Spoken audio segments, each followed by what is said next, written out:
Summer 1944. Deep in the hedgerows of France, German soldiers stared in disbelief. Across the river, a muddy, fast-moving stream they thought impassable. Small American vehicles were floating toward them. Not tanks, not amphibious boats. Jeeps.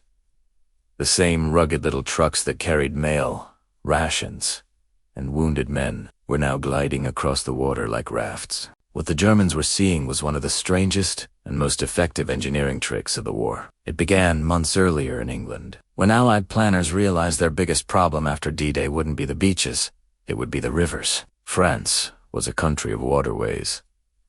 The Veer, the Seine, the Rhine. Traditional bridges would be bombed, and ferries were too slow, so American engineers came up with something new. They sealed jeeps with waterproofing kits, coating electrical systems, plugging exhausts, and fitting small flotation screens that kept the vehicles buoyant. Each jeep could wade through 4 feet of water, or even float if driven carefully. It wasn't perfect. Drivers were warned, if you stop, you sink. But in the hands of guys, it worked. During the Normandy breakout, when Allied troops hit the flooded plains near Carentan, jeeps simply drove into the water. They bobbed, churned, and climbed out the other side, often still loaded with troops, ammunition, and radios. German patrols, expecting to hold the line at rivers and canals, suddenly found Allied columns appearing from impossible directions. One captured soldier reportedly said, "We thought they had wings. Now we see they swim."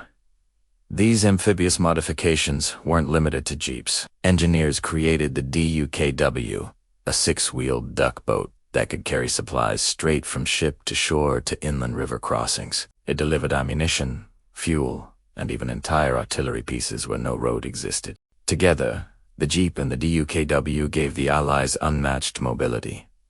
Rivers, once natural barriers, became highways. By the time the Allies reached the Rhine, German commanders couldn't believe how fast the Americans had advanced. Their maps, side river obstacles. The reality said, crossings complete. A simple vehicle, waterproofed and driven with courage, had turned one of war's greatest challenges into an advantage. The Germans called it impossible. The Americans just called it a Jeep.